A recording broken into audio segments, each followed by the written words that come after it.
Skirt, skirt. Told you we always been ready. I don't need people that's petty, that weigh on me heavy while I'm being steady. I need a record with Felly. We get it bouncing like Betty's, I feel like I'm Nelly. Don't bring the beef like a deli. It's leaving I levy, no sleeping on me like I'm Freddy. Chris Breeze, how I do, hit him with the moves. Left hand step back, ballin' like I'm Coos. All faith, God's plan, you just gotta choose. God slaps, nothing left to prove. Y'all gotta leave me alone. Lately I've been in my zone. Told them no cap like I fitted, but lately the flows have been straight off the dome. I feel like I'm MVP, like my name Patty Mahomes. If it ain't about money, don't hit on my phone, cause lately I've been in my zone. Hello, welcome to the Cowboy Show, hosted by Ben Carey and Nick Gronerad, combining expert human opinions with cutting-edge simulation models to help you arrive at the best picks each week. Inside Edge Community. 5, 4, 3, 2, 1. What's going on, everyone? Welcome to today's stream. We've got two NFL playoff games coming at you. We have the Cincinnati Bengals and the Tennessee Titans, and we have the San Francisco 49ers going up against the Green Bay Packers. Today is the day where we get to see the two teams who did not play last week take their shots at the playoffs. So, Ben, overall thoughts about today? How are we feeling? I feel really good. I have a few pretty strong takes. So we'll see. You know how I've been with my strong takes as of late with the NFL. Pretty hot. Yeah. So we'll see if it continues. I'm with you. This is a great sports day overall. There's like 130 basketball games. There's NFL playoffs, big NHL slate, big NBA slate, and what looks to be like a really good MMA card to round out the night. Yeah, I was just gonna say, I'm glad you mentioned that. MMA, a lot of attention on that. So, is there NHL going on too today? There's a lot of NHL. NBA. It's crazy. Yeah, it's like sports Christmas today. So what is up? I see in the chat we've got T Cherry, we've got Big Germ, we've got Big Teddy says, "I need that intro song!" Exclamation mark. Intro. What if we just have there's a link to the song. Levi create us our own song? That would be pretty sick. But do we need a new song? We don't need a new song. The song is gas. It's fire. It is, but that'd be kind of, like crushing models. Yeah. And then little play on words to models, just like get the people what they want, Exactly. What's up? What's up, T-Vold? Jack Bowen says, Ben and Nick, let's get these units, and thank you for the follow, Jack. Ben, I don't know about you, but I'm ready to get some units, get some coins, rob the books. Coins, gotta make up some money for people who've lost money in crypto in the stock market lately. So let's go ahead and hop into the first game. So we have, again, the AFC matchup here between the, I believe, 4 seed Cincinnati Bengals and the number 1 seed Tennessee Titans. Titans, 4-point favorites at home. Over-under is set at least on FanDuel, at 48.5. So let me go make that change real quick. But Ben, what are your first thoughts about this game? Well, my first thoughts are the Bengals are hot offensively, right? That they are. Chase, Burrow, and not even just Chase. Boyd and Higgins have stepped up in a big way. So for that side, that's my initial reaction. For the Titans, I think the storyline, and maybe the storyline of the game, is Derrick Henry returning after the foot injury. And when the injury first occurred, I just kind of assumed that he wouldn't be back. But here they are in the playoffs. He's back. There's video footage of him running down the stairs at like 4 miles per hour. So take that with a grain of salt. But, looking at the spread here, it opened up at, I believe, -2.5, Nick? Yeah. I was historically just kind of going through some of the spreads of number 1 seeds in the past, and you got to go back to 2017 when the Eagles were a number 1 seed, and they were actually underdogs. I think that's because Nick Foles was starting. Yeah, that was the year that Carson Wentz got hurt. Very one-off type of situation, but you typically don't see number 1 seeds only laying like -2.5, -3. Now, I will say it's jumped up to -4, but my initial reaction was, well, why? Why is this? Is this more because the Bengals are coming in hot or the uncertainty of the Titans? But the Titans are probably the healthiest they've ever been right now, maybe dating back to the beginning of the season. I think that's fair to say. Yeah, I mean, and I think the reason why this line is where it's at is a combination of both of those things. I think that all year people have been a little bit down on the Titans. I mean, for a number 1 seed, they really don't feel like the best team in the AFC. So, I mean, they have pretty consistently all season haven't been getting a lot of respect in those terms, line-wise. I think actually that's kind of deserved because they also have a tendency to play a lot of really close games. Yeah. So I mean, a win by more than a field goal against a good team is actually a little bit of a rarity for these Titans. And arguably, Nick, I didn't go through every team this season, but I have to say, beating the Bills, beating the Chiefs, beating the Colts on the road, beating the Rams on the road, and then beating the Saints at home, I think is one of the best 5-game stretches you'll find of any team in the NFL this year. Yeah, I agree. I mean, you can't look past it. That's a bunch of wins over good teams. I mean, that Buffalo game was a 3-point win. They destroyed the Chiefs. I don't know what was going on with Kansas City. That was kind of their last bad outing for the Chiefs, and then they kind of turned it around. It was a 3-point overtime win against the Colts, a 12-point win against the Rams, although that was kind of when Stafford was beginning to have back problems, or like really bad back problems. And then that win against the Saints was only a 2-point win, actually. And look, they lost to the Texans the next game, but I think and that was a Trevor Siemian game. Yeah, I think if you look at the Saints was, but then the next game. I think if you look at both teams, they've had, every team in the NFL usually has some bad losses on their schedule, like the Bengals lost to the Jets, right? That was the Titans. Bengals lost to the Jags. Am I right? Who'd Bengals lose to? Bengals. Really bad loss. Bad loss. They lost to Cleveland, LA, Chargers, San Francisco. They lost to the Jets. Yeah. Yeah, the Jets. Okay. So, anyways, I guess what I'm getting at is, every team's gonna have some bad losses, but I think the Titans have proven themselves when they didn't have Derrick Henry, and now I'm going to get into this quite a bit throughout this, but with Derrick Henry healthy, it's not only just Derrick Henry's production, it's teams having to scheme for Derrick Henry and always having him top of mind when he's in the backfield, and I think that's going to open up a lot for the Titans in this game. So I bet this at -3. I bet it again at -3.5. At -4, I'm just kind of like, well, you've had all week. What are you waiting for, right? But it's my lean at -4, and I know I'm going against the model here.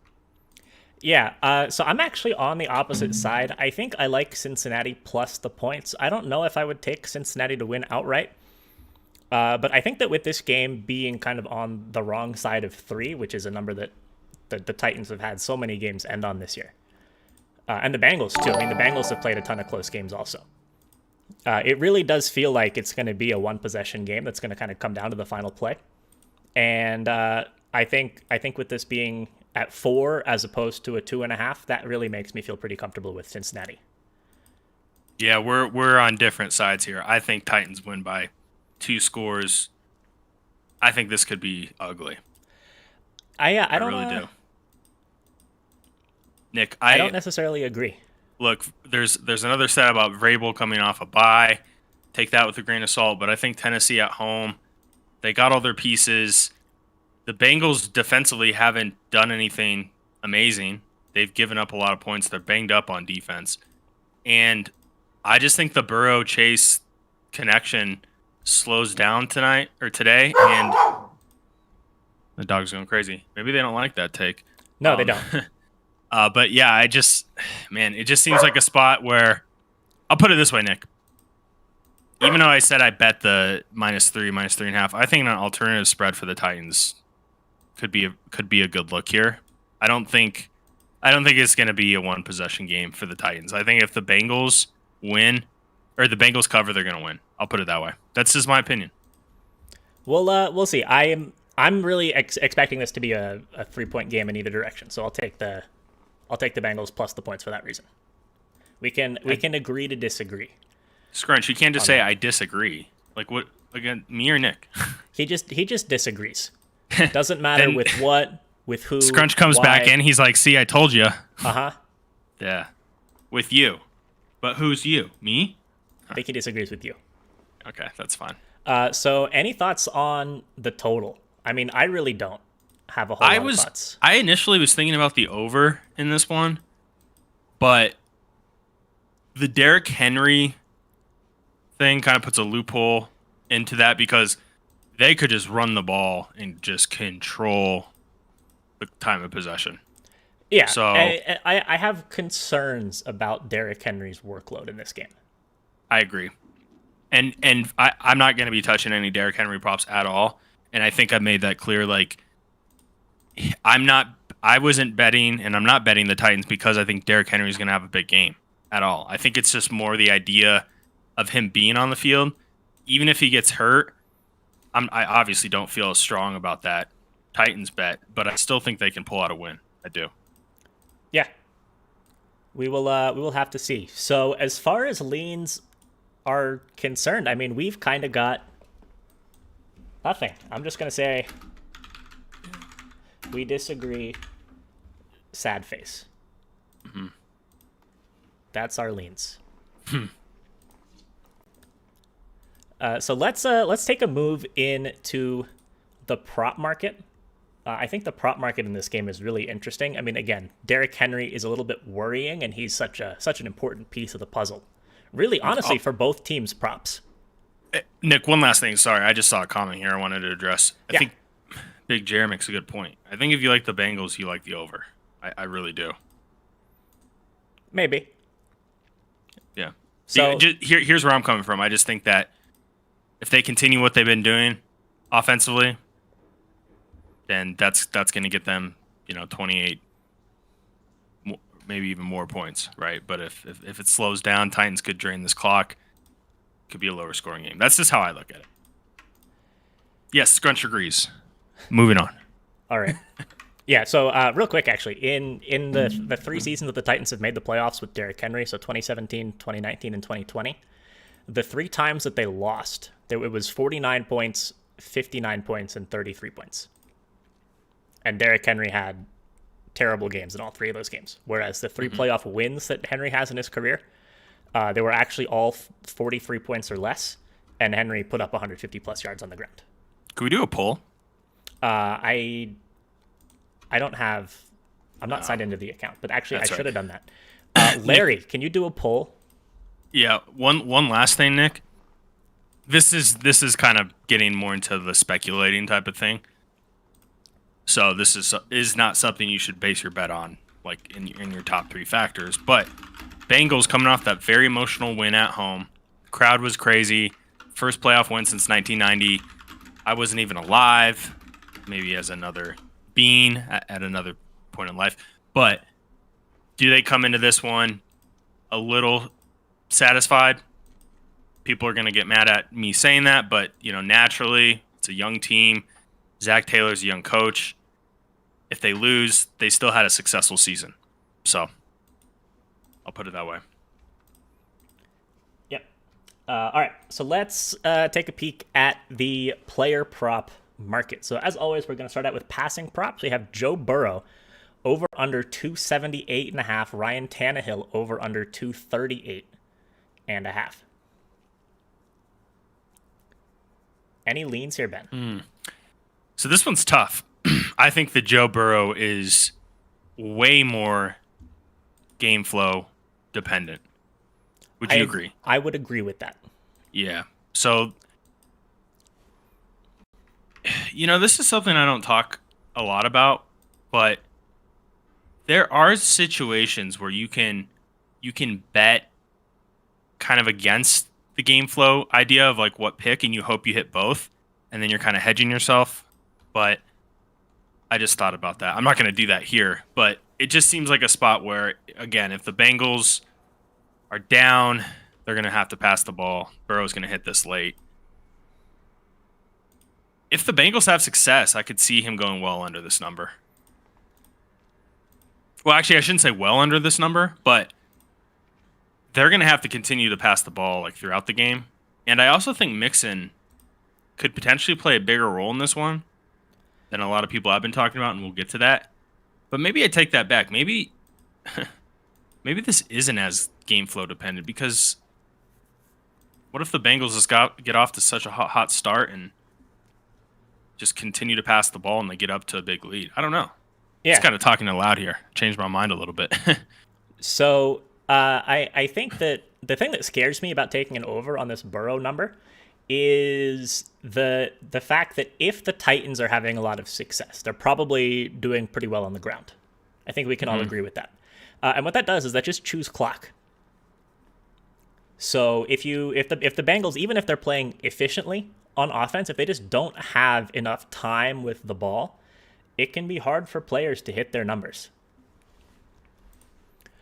So let me see how quarterbacks have done against the Titans, especially in games with Derrick Henry playing. And Nick, real quick, Joe Burrow barely hit his over on completions last game too. It was like one of the last possessions of the game for them. So that was without a ground game like the Titans too. So I would be careful, like just loading up on some Burrow props, especially with what you're about to say here. Yeah. So actually, it looks like, especially in the games with Derrick Henry playing, quarterbacks put up quite a few yards against the Titans. 289 in week 1 through the air, 343 in week 2, 194 from Carson Wentz in week 3. Jets had 297 in week 4. Jags had 273 in week 5. Bills had 353 in week 6. Chiefs 288 in week 7.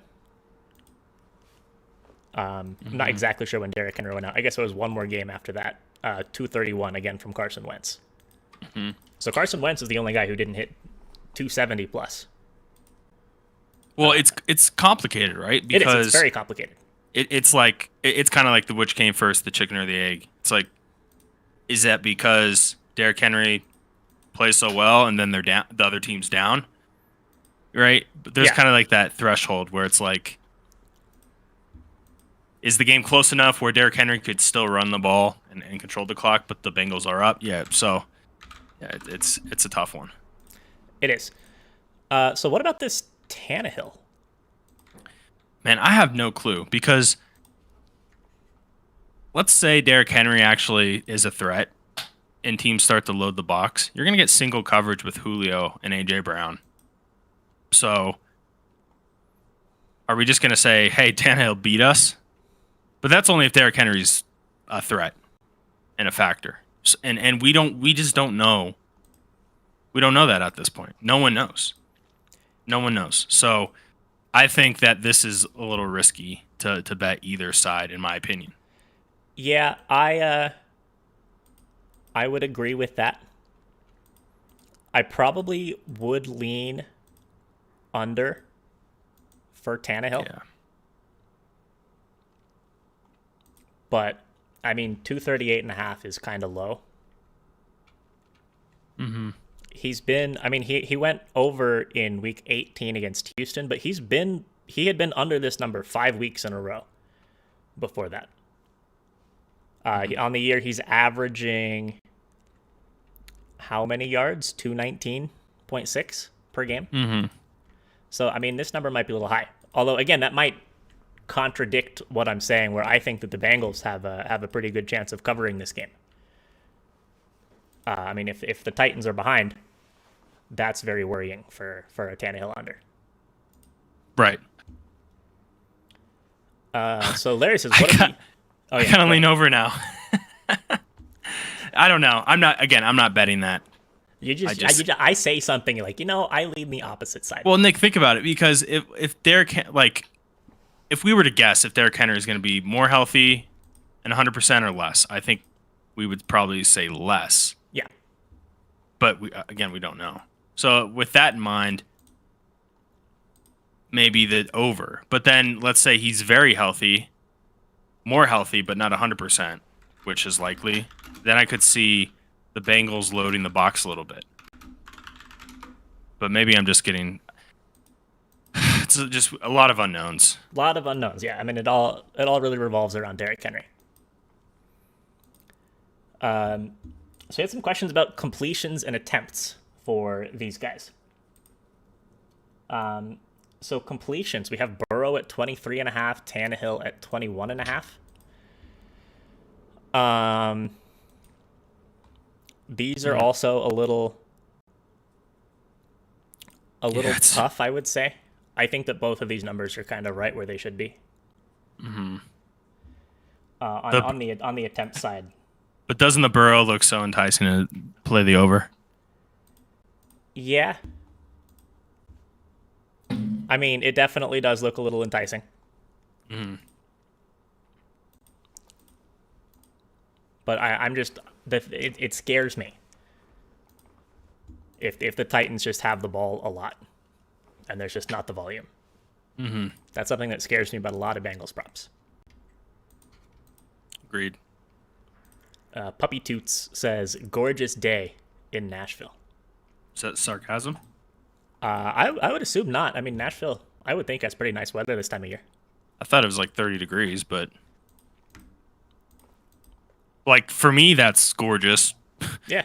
For some people in Nashville, that's not good weather. I mean, it's better than 90 with 100% humidity like it is in the summer in Nashville. That is true. Yeah, I mean 34 and sunny. I will take that any January day of the year. I love that weather. I was just out with my dogs. I was naked out there. It was crazy. Mm-hmm. Yeah. Not physically. All right. A little bit. Okay. Yeah, so let's move on to the rushing prop market. Yeah. And again, this one is kind of scary. with all the questions around Derrick Henry. So Derrick Henry, his rushing yard number is set at 85.5. And I think that if you're on this, especially if you're on the over, you're expecting a fully healthy Derrick Henry. Yes. You're not getting 85 yards on a half a workload. No. I think this should be like just a fade for everyone. But you don't have to listen to me. Viewers, yeah, but... it really does kind of feel like a fade. So and another thing with Derrick Henry is as I was talking about earlier, in the 3 wins that Derrick Henry has in his playoff career, he's gone for 150 plus rushing yards all 3 times.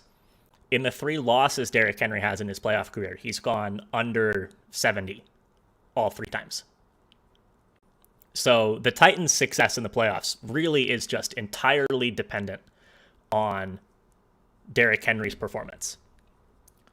Mm-hmm. I'm expecting a bit of a split. Like people are saying, Deontay Foreman has been playing pretty well in place of Derrick Henry. And to the comment real quick, he's not on a half workload, but they came out and said that he is not on any sort of snap count, but we're speculating that you should just be careful, knowing that he literally has a metal plate in his foot. But we're not necessarily saying that he's not going to perform well. It's just one of those. It's an unknown. It's a big unknown. Yeah, it is. It is a big unknown, and it really makes it hard to figure out what to do here. I mean, I honestly would lean under for Derrick Henry rush yards, just because of the way that correlates with the chance that the Bengals win, plus the way that it correlates with the chance that he's not on a full workload, despite them saying otherwise, or despite like maybe the chance that he re-injures himself. So I would lean under 85.5 for Henry, but that would be a very risky play. Yeah, agreed. Also, I see in the chat we got Nappy Kool-Aid in here for the first time. Welcome. Thank you to NordCO for the follow earlier, and Not a Mush for the follow. What is up, Not a Mush? Hope you're doing well. I just told him to hop in. He's going to be happy to hear my take on this next game coming up. But Ben, we're going to disagree on the next one, I'm sure. But I'm not as confident on that one. So all right, well, we'll have to see. I'm open to more. My mind changing. This one I was very like, no, coming in. Nick is not going to change my mind. Yep. And Puppy Toots, thank you for the tier 1 subscription. Appreciate that. The model on Henry's, it's tough, right? Yeah, there's a lot of uncertainty. Yeah. It's kind of hedging, I would say. Right. Which I think it's good just to see that, because it's maybe telling someone like, all right. Yeah, I mean, so if a player did not play in the most recent game or the most recent however many number of games, the model knows that, and kind of adjusts accordingly, snap count wise. So those are typically players that are coming off of injuries who haven't played recently, or they're just bad. So you have to kind of temper expectations either way. And I'd put it this way, Nick. If Henry was 100% healthy and we knew that, hypothetically, I think this would be close to like 100.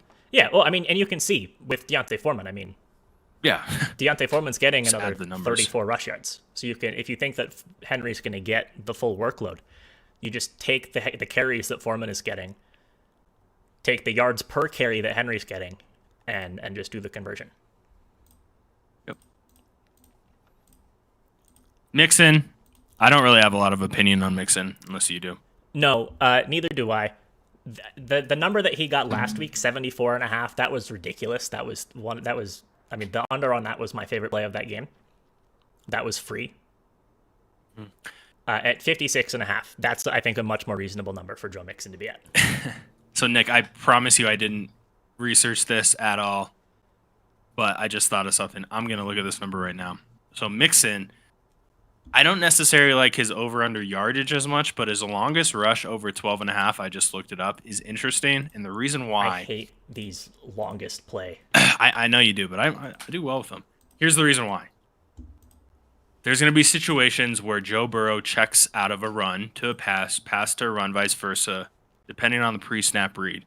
I think there could be a few opportunities where there's only 5, maybe 6 in the box when they're spread out in 4 wide situations where they just check to a run play and Mixon gets an easy 5 yards and potentially breaks one. So I'm going to leave it just with that. All right. I would probably actually lean under for Mixon as well at 56.5. But I think this one's also extremely game flow dependent. Mm-hmm. You could what might be interesting is potential SGP stuff in this game. Like if you like the Titans, you take like Titans money line. You take the Henry rushing over, Mixon rushing under. I mean, and even you can throw in some passing yard stuff too. Like a Tannehill under Burrow over type of deal. Mm-hmm. That might be pretty juicy. Yeah. But I don't know if that's the best way to approach this game or not. Mm-hmm. Or do you have any thoughts on the quarterbacks? No, I don't really. Yeah, I don't really either. So let's move on to the receiving prop market. Did we thank Puppy Toots for the sub? I think we Yes, did. I did. Okay. I just wanted thank to you make sure. again. Great name, Puppy Toots. Mm-hmm. I remember when you followed a while back, laughing at the name. Puppies be tootin', and thanks Naughty for the follow. Yep, appreciate that. So catching up with a couple things in the chat. Helen Keller said, "Any over/unders for the game?" I have no thoughts on the total in this one. I think that this 48.5 is pretty spot on. Model has it within like a couple tenths of a point. So I'm staying away personally. All right, so receiving market. Is there a team that you'd like to start with, Ben? Let's start with the Titans. All right, let me get rid of the Bengals in here. So on the Titans, we have A.J. Brown, over under 69.5. Julio Jones, over under 45.5. Anthony Ferkser, over under 19.5. Jeff Swaim, over under 12.5. Nick Westbrook Ikine, over under 27.5. So, Well, I know I said let's start with the Titans. I actually don't have a lot of the Titans. okay, well, let's finish let's get up it out of the way. Yeah, let's finish up the Titans discussion. So what I Yeah. think is interesting model-wise is how much the model likes A.J. Brown today. Hold on. Also, I keep screwing up the screen cap dimensions. There we go. That's a little better. The model does like AJ Brown quite a bit. Yeah, so model's thinking that A.J. Brown is going to get, relatively speaking, a lot of target volume in this game. And I'm inclined to go with it. Mm-hmm. I think that this A.J. Brown over 69.5 receiving yards is a pretty good look. I think that, he's going to be the number one guy in this passing attack. He's had a couple underwhelming games recently. Only 41 yards against Miami in week 17, only 68 against Houston in week 18, the last two games. I think that he was a little banged up. He missed a couple games, had one big game when he came back. But I think that this bye week will help him out quite a bit. I think he's going to be fully ready to go. And I think that he's going to be number 1, number 2, number 3 look for Tannehill.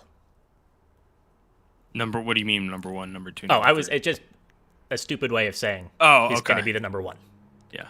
So you don't think Julio is going to be much of a I think Julio's going to be involved as well.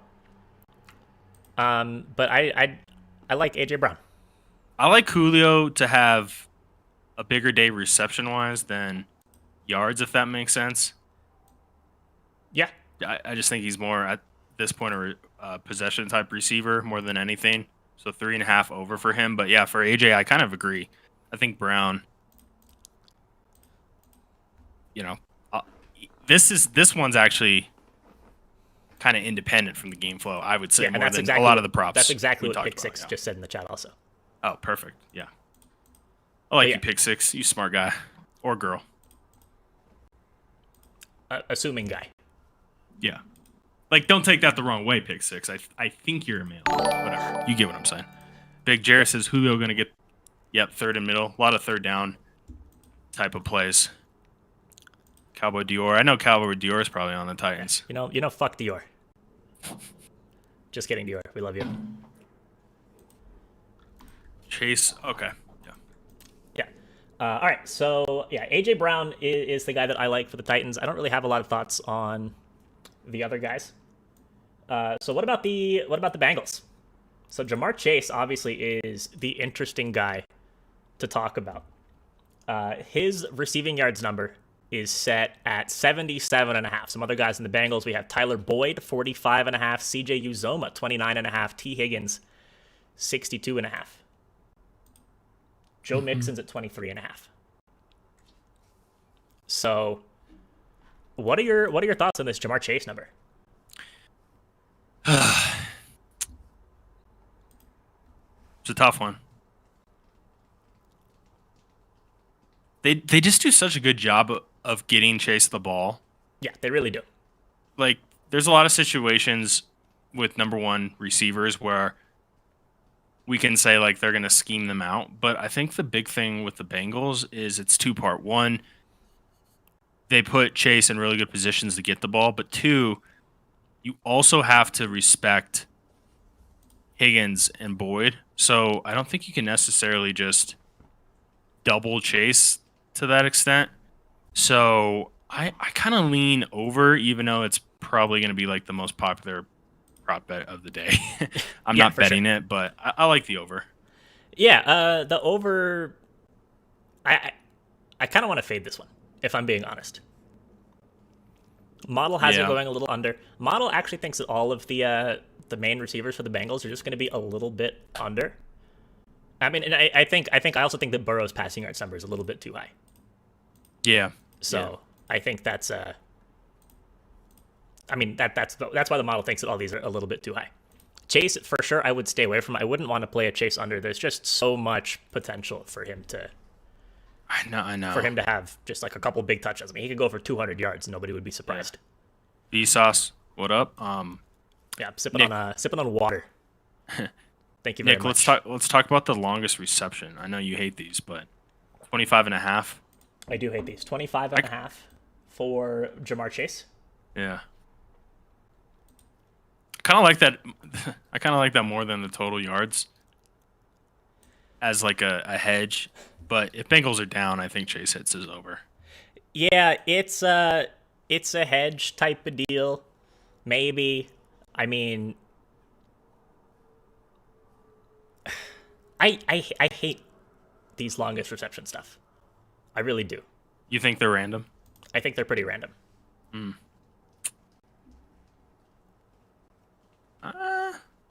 I think there's something to it. Yeah, I mean, there's something to it. It's not. It's it's one of those something things. that's actually happening in the back end for the model. It's just not something I'm keeping track of. It's one of those things where I think people just naturally looking at like longest receptions. Historically, that's not the best way to do it.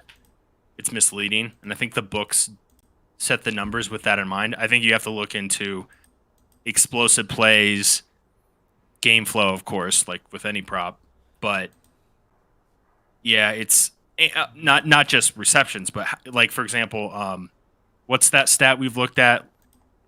Yards per route, something like that. Yeah, you got to look at more of those advanced metrics. It's not as easy as say, well, Chase had a 30-yarder last game. yeah, I mean that's true, but you also need to know how to actually look at those things and turn them into like what predictive power do they have? Exactly. And I don't have the answer to that question. Yeah.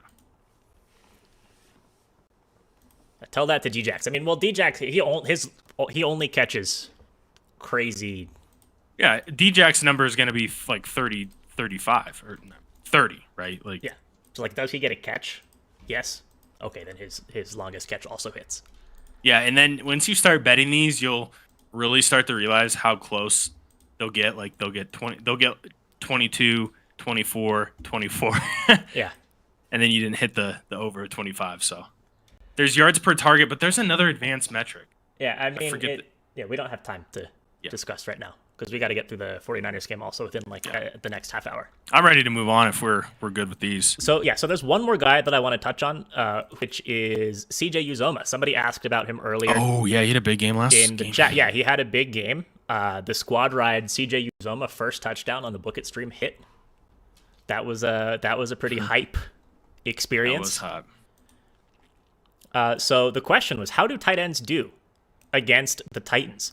And the answer to that question is actually not all that well. So tight ends against the Titans this year, averaging 4 catches on about 6.5 targets for 36 yards. Some of these teams are teams that don't really utilize tight ends all that much, like the Texans. Tight ends that had big games. Mike Gesicki had 51 yards. Jonnu Smith had 49 yards. Juwan Johnson had 36. My boy.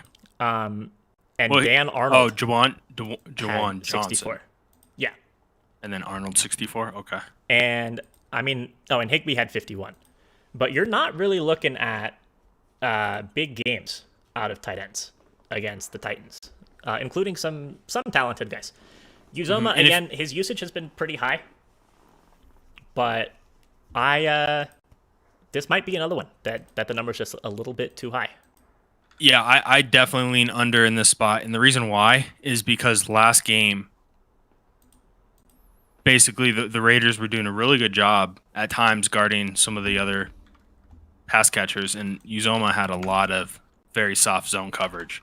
So, but at the same time, last 2 games, 32 and 36. So, yeah, and 64 last week. Yeah, but that's what I'm Raiders. saying. Yeah, there's a reason there, but it kind of goes against my argument if the last 2 games he's had over this mark too. So I'm staying away from that one. Yeah, I think it's a fade for me as well. So, Ben, let's go ahead and wrap this game up with our favorite bets. So what is your favorite bet going to be in this Bengals Titans game? My favorite bet is going to be Titans -4. So Ben is going with a game level pick, Titans -4 as his favorite bet for today. And for me, I'm going to go to the receiving prop market, and I'm going to take A.J. Brown over 69.5 receiving yards as my favorite prop. So there you have it. I see you have a lot of talk about Raymond, troll from the Book It stream last night. Raymond, if you're here, hello. Hope you're having a good day. Did I miss that? I was on, but... Oh, yeah. I mean, he was just saying a bunch of stupid shit in the chat that was, like, mildly funny. So, let's go ahead and move on to game number 2. Let me figure out how to navigate this first. All right, that was easy.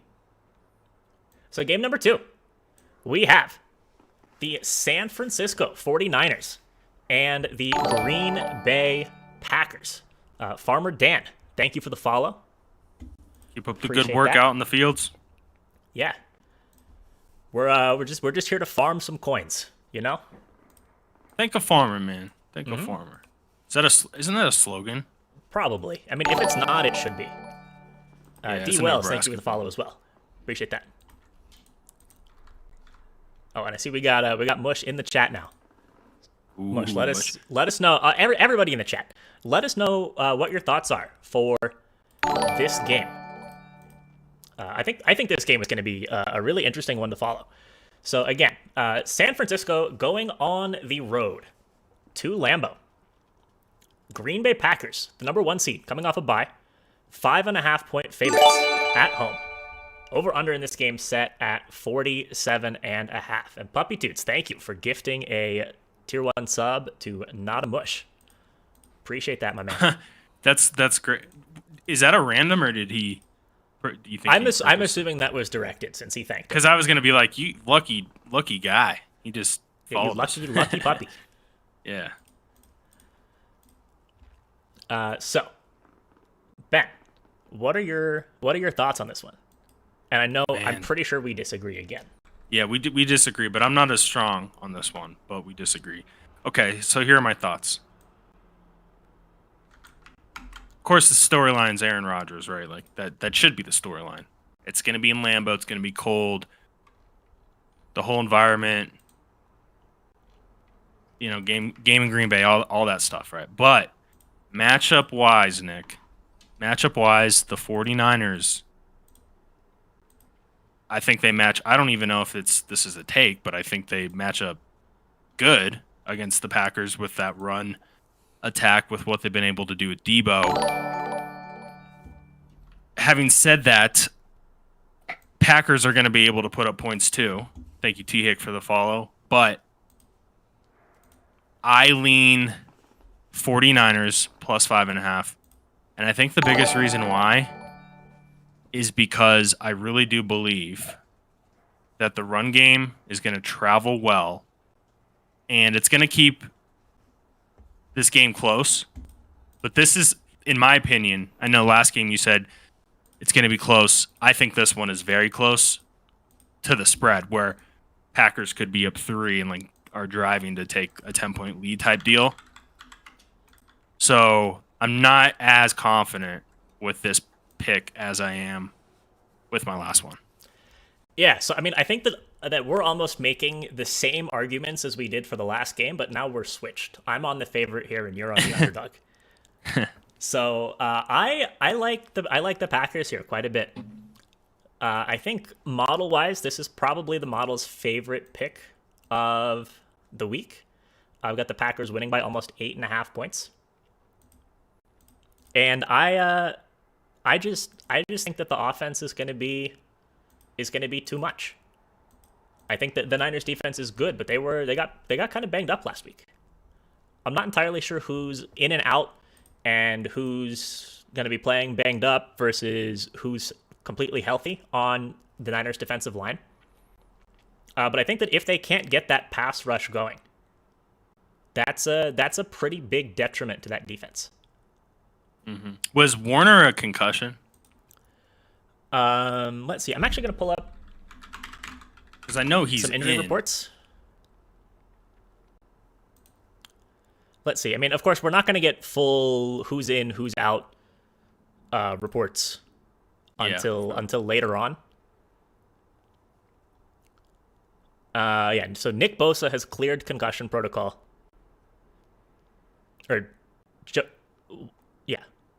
Why did it say? Yeah. But Warner, someone know in the chat.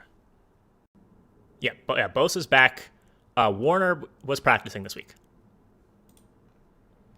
So, I think, I mean, they're probably healthy. I got to address something. Yeah. The I'm hearing this everywhere, that the Niners aren't going to be able to play in the cold and all that. First of all, it's San Francisco. It's not San Diego. That's for one. Two, Jimmy G played in Eastern Illinois. They've experienced probably some cold wind chill games. Also, he played in New England. I'm not too worried about this take about Jimmy G is going to have a bad game because of the cold. Now, his thumb, that's a different conversation. I'll leave it there. Yeah, I'm not so concerned about the cold weather either. That's not a big factor for me. I just think that the Packers are the better team. Well, yeah, they're the better team. I think they're a touchdown better at home. I think the spread should be closer to 3.5, to be honest. I was thinking more like 4.5, 5. So the 5.5 does feel like maybe one too many points. But I still like the Packers. I personally didn't bet this one though. I went back and forth so many times, and I didn't bet it. Yeah, we're So we disagree again on the spread. What are your thoughts on the total? Total's tough. I lean over. I lean over as well. Yeah, I think there's like this whole perception of that the game's going to be so cold and that there's not going to be a lot of points. And we've seen historically that there's no predictive, there's nothing predictive about a cold game being an under game. It's the wind, right? That's what. And people are naturally betting this under because of the weather. I could argue that a cold weather game actually benefits, I wouldn't say the offense more, but a strong run game more because you're just running cold, downhill. It's cold for the defense too, right? Yeah, the quarterback's not the only person that's cold. Right? I mean, it gets to a point though, Nick, I will say this, and a lot of people just don't know this, and that's fine, right? Because they've never experienced this. But when the weather gets below a certain temperature, and it could get close to this in Green Bay, the football almost turns like slick, like a slippery rock. And it's hard too, where the ball almost feels like someone put water on it, but there's no water. It literally will kind of slip out of your arms. So sometimes you can see some turnovers, and you can also see some drop balls because it's so cold. Mm-hmm. But I don't know. There's humidity factors, and we're not going to be meteorologists here, but I just wanted to make that point about cold, and at least you can take something away from it. But anyways, I think the run game will help the 49ers put up points, and I think Aaron Rodgers and Adams are going to have success. So I lean over. Yeah, I think we can agree on the overplay in this one. I think that we're going to see some big plays today. A.J. Dillon was playing a lot of video games this weekend or week. Yeah, so he was. He was playing NCAA Football 14 on Twitch. He was on all day. Yeah, I was like, hey, you gonna watch some film? Yeah, I mean maybe that's how he practices, right? Yeah. In NCAA 14 as opposed to Madden. Right. All right, so let's move on to the player prop market. We've got about 20 minutes to he's playing run video games through all of this? Yeah, I mean, a lot of he good can pro have athletes fun. play video games. I mean, like Nathan McKinnon will stream Fortnite on Twitch. Tom Brady don't play video games. No, Tom Brady is a robot. Yes. So passing Yeah. props. Yeah. Also, first, real quick, Naughty, thank you for the Twitch Prime sub. Appreciate that very, very much. And Trent CN, thank you for the follow. So passing props, we've got Jimmy Garoppolo over under 225.5. Aaron Rodgers over under 265.5. And you know what's wild? Look at the model numbers. So like right on. They're both spot on, which for passing props is extremely weird. Yeah. Okay. First of all, I think we're all naturally saying under for Jimmy G in our heads, right? Even if you think the Packers are going to win, it kind of feels like an under, right? Potentially. I mean, 225 is a pretty low passing yards number. It is. Are you saying just for Jimmy G?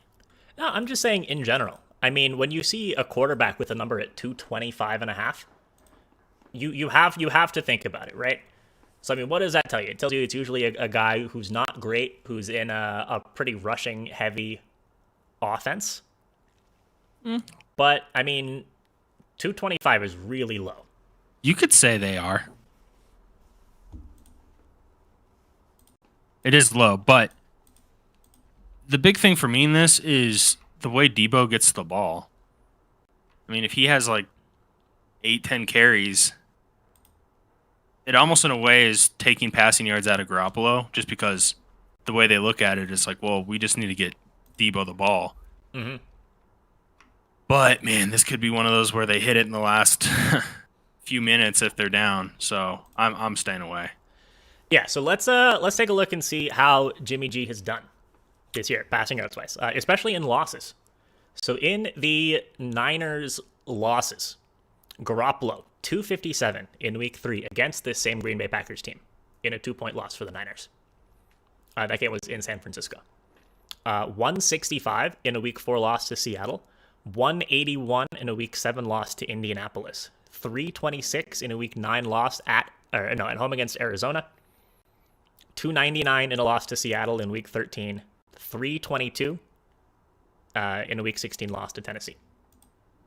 So in Niners losses, I mean, he had those 2 games where he was down in the 100s. But aside from that, he's crushing this number. Mm-hmm. So I think if you think that the Packers are going to win, a Jimmy G passing over is a potentially very good look.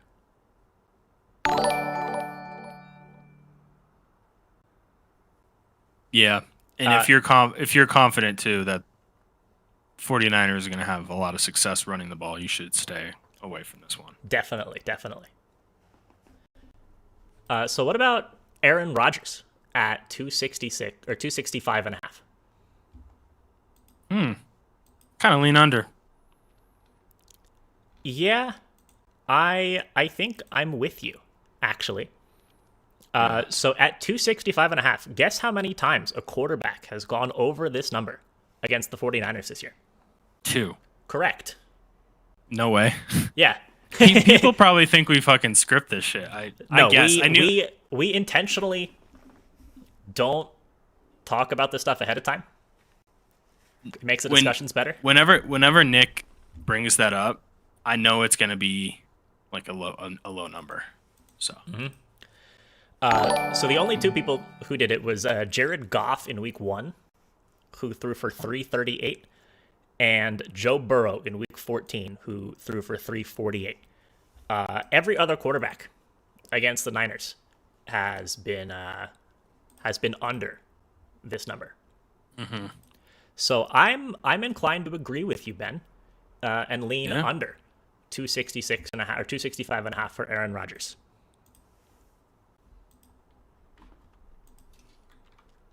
Feels good.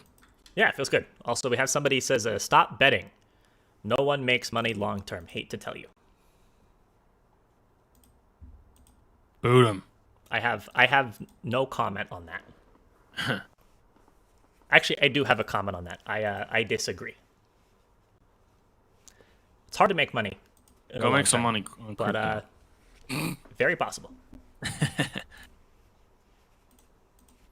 What is Aaron Rodgers' completions at?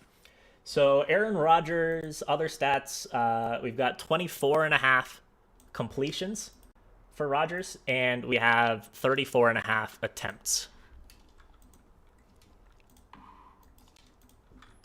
Wow, that's a... So I will say that even though the yards have been low against the Niners, they have had quite a few games where they've allowed quarterbacks to hit these numbers.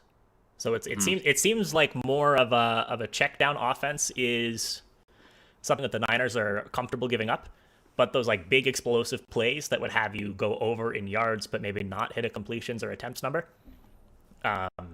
that's kind of the Niners' MO, is not allowing those big plays. That's what this tells me. Gotcha. That makes sense. So I think among all of these, my favorite play would be the under yards for Rodgers. Mm-hmm. So we'll recap the first game. We'll do a recap of best bets for both games. We should. That game starts real soon, but we'll keep going. Okay. Yeah. We'll just do a quick recap right now. For anybody who wasn't here, Ben's favorite bet in the Bengals Titans game was the Titans -4. I personally don't like that. I like the Bengals, but we can agree to disagree on that. And my favorite bet was A.J. Brown over 69.5 receiving yards. So let's take a look at the rushing prop market. We have a lot of guys, which I hate. We have Deebo Samuel over under 38.5, Elijah Mitchell over under 80.5, Aaron Jones 50.5, A.J. Dillon 39.5, Aaron Rodgers 7.5, Jimmy Garoppolo 1.5.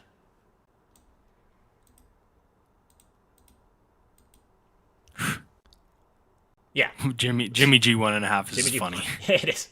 It's like, why is it there? That caught me like off guard. I was like, wow, I didn't think about this one. You know what? The Aaron Rodgers over 7.5 is actually interesting. Why is that? Because why is that interesting?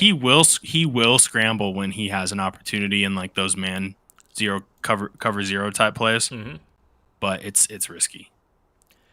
Yeah, I mean he's had at least one carry in all but 3 games this year that he played. He's actually also only hit this number 6 times. So I think the ones that are kind of interesting, I don't really want to touch Deebo Samuel rushing personally. It's just like, are they gonna like what are they gonna do with him? Well, I mean, run the ball probably, but Nick, with that thinking, you know what I'm thinking? You're thinking about Elijah Mitchell. Well, no, with Deebo. Oh, what are you thinking with Deebo? Well, he just plays rushing and receiving. Yeah. That's a very good idea. So that's got to be the move. If you think like this idea that Samuel's gonna have a big game, I think you have to go with that. Yeah, I agree. That's the way to kind of hedge for game flow. Is to take a rushing plus receiving for Deebo. Mm-hmm. So I will say, these Packers rushing numbers are kind of interesting to me. Aaron Jones at 50.5. A.J. Dillon at 39.5. Model has actually Dillon getting more carries than Jones, which I think is kind of interesting. And I don't know how I feel about it. Dillon did get 14 carries each of the last 2 weeks. He out-carried Jones in both of those games. So I actually think that A.J. Dillon over 39.5 rushing yards looks like an excellent play. Over under 39 hours played of video games this week. For A.J. Dillon? Oh, over. Smash it. Over. Okay. Yeah. I don't have an opinion on this one. Yeah, I mean, I like it quite a bit. Model loves it too. He has him up at 53.4 or 53.8. He loves the cold Boston College guy. Boston College, Quadzilla.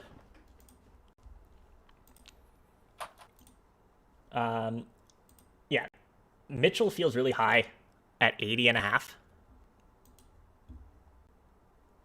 Yeah, it does. That, I mean, especially if we think that the Niners might be playing from behind, it especially feels like a lot. I mean, he's definitely hitting this number. He's getting a lot of volume. He's had 20 plus carries 6 weeks in a row. Been over this number 5 of those 6 weeks. And when I say weeks, I mean like games that he's played. He missed a couple of games in the middle of this. But all but one of those games were wins. And that one game that they lost, he actually went under. So Mitchell in losses this year, 9 carries for 43 yards against Arizona, 18 for 107, which is an over against Indy, 8 for 36 against Arizona, 22 for 66 against Seattle. So he's really a guy where if the Niners win, he goes over. If they lose, he goes under. That type of deal. And I really do think that the Packers are going to take this game. So I think I might lean under 80.5 rushing yards for Elijah Mitchell. I will say, though, those Packers rank near the bottom in opponent yards per rush attempt. Yeah. I think it's more of a volume play as opposed to an efficiency play, personally. That's just my take on it, though. Mm-hmm. But, we would assume that the 49ers are going to try to play that volume, right? Yeah, well, but game flow might make it so they can't. Yeah, that's very true. And that's kind of what I'm thinking. Yeah. I guess I lean over barely, but kind of what you were saying, like I'm staying away because if they do get down, they're going to abandon that. Yeah. That is the truth.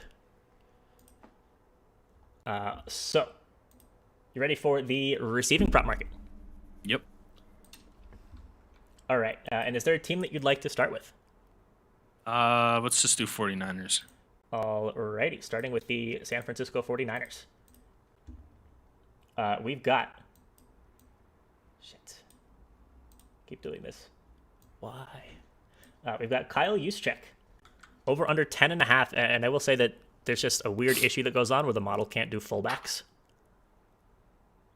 We'll fix it for next year. Yeah, it's just like an issue with the way that things get ordered.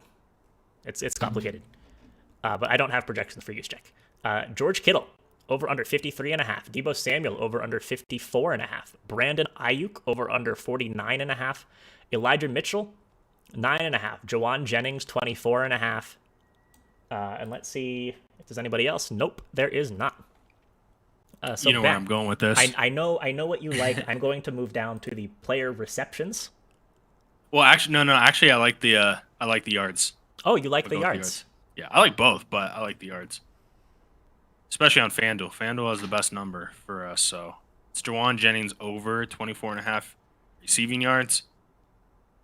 He has been a guy that Jimmy G has been looking to pretty often in third down situations, and I also think that if it becomes a game where the Packers are up in the fourth quarter, they're going to have to move to 4 wide, and Jennings will be on the field a lot more. He hit his number late in the game last game against the Cowboys, but they were up. So I think this is a good spot for him to hit over this number. He's hit over his number 4 straight games, and I just don't think the market is quite reflecting where it should be, because I think this should be closer to 28.5, and it is on maybe a few books. And I know it's only 4 yards, but I just think at 24.5, maybe 26, I would still play it. But at 24.5, I still think it's a good value. Yeah. I don't really have many thoughts on this. 24.5 feels like a pretty fair number. He's been 19 through 29 4 of the last 5 weeks. So. Yeah, it's one of those. It's not a high. It's not going to be a high upside. He goes way over. He's probably going to end up 30, 32 if he hits this over, and it's going to be on that one extra reception. Yeah. He's been averaging 5 targets a game the last 5 games, so we'll see if that continues today. That we shall. And again, this is a play that might make a lot of sense, or more sense, if you think that the Niners are going to be playing from behind. Absolutely. Third person Papu says, love this, already locked in 24.5 last night. What's up, Papu picks. Papu picks. Becoming a legend. Also, Atala and Better Than Carlos. Thank you guys for the follows. Oh, this popped in like 10 minutes ago, but forgot to say thank you. Better than or better than? Better and not Betor. It's Carlos. Oh, and it's also then, not than. That's a little interesting. Tennessee's rocking. Hell yeah. The fans are going to be allowed to play in the game. That would be, The real 12th man. yeah, literally. Oh, there it is. Like the 12,000th man. Nick, that is what the XFL needs to do. One random fan gets to play. That sounds like such a massive liability issue.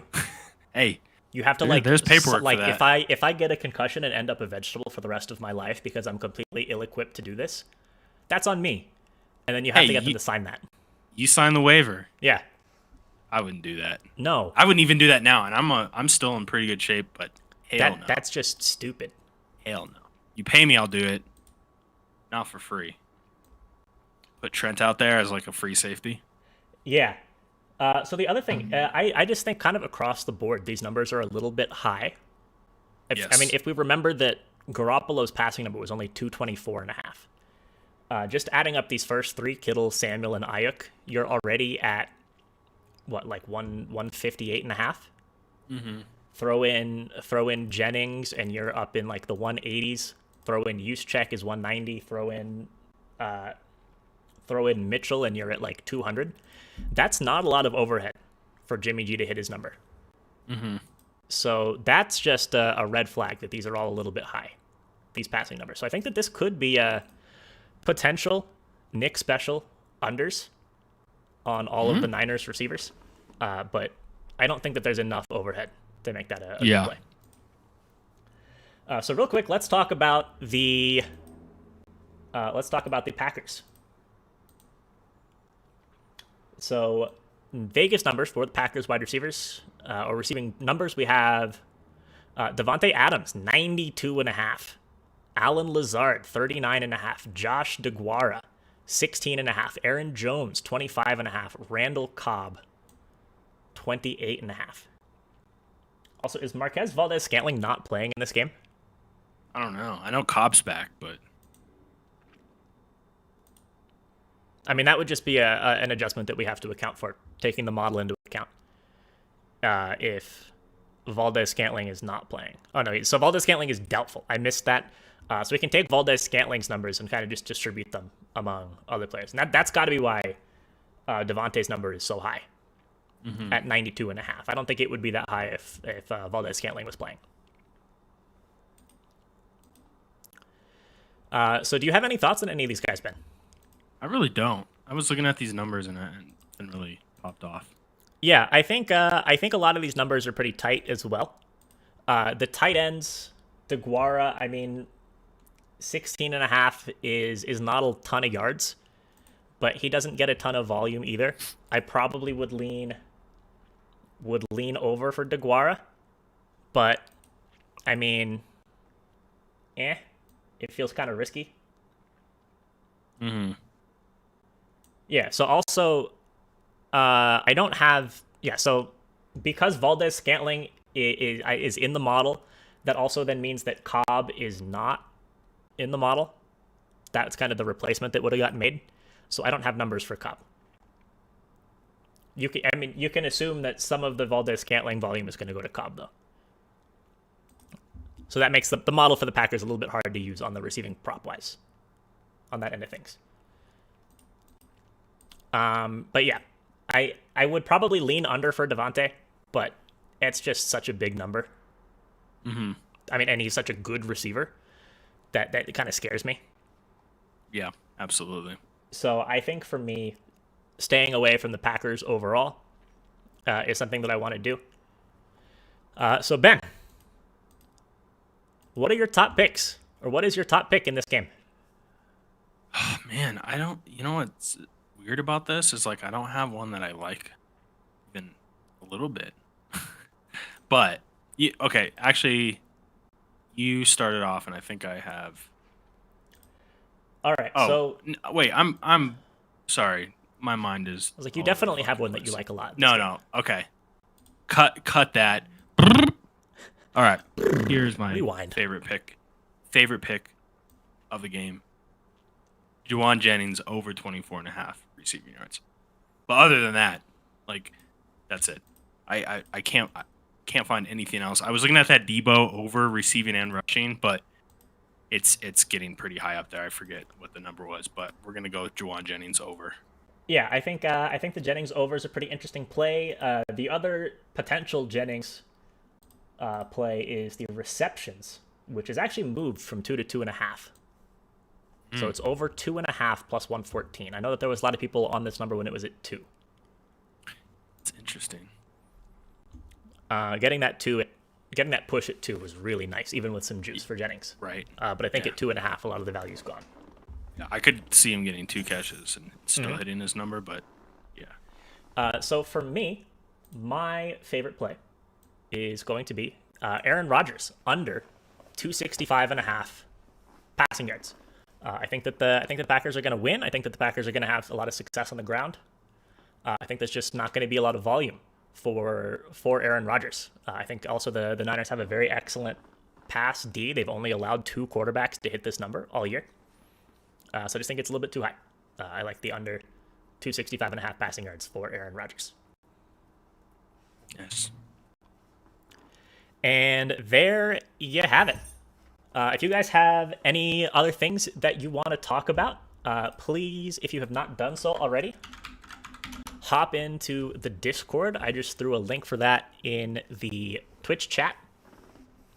Discord's a great resource to talk to a lot of really, really smart sports bettors. Just talk sports in general. It's a good time. You ready to go watch some football, Ben? I think that this Bengals Titans game is probably just kicking off. Yeah, I'm ready. Right about now. I am ready. Yeah, so let's go do it. Again, thank you, everyone, for all of the new follows and the subscriptions. Again, that was Puppy Toots, and Puppy Toots gifting a sub to Not a Mush, and it was Naughty. Appreciate all of those subs. You guys are the best. Yep, So we'll be back. We'll be back tomorrow. I think 11:30 a.m. Eastern time. Kind of just the standard, getting ready for a 1 o'clock Eastern kickoff. Yeah, Nick, I forgot to tell you there might be a chance that I might need to find a fill-in for me. Okay. Well, if I need to find a fill for you, I will reach out, and I know some people I can talk to. Cool. But let me know ahead of time if you Okay. can. I'll let you know soon. All right, guys. I appreciate it. We will see you tomorrow. Yep. Good luck with the bets. Later.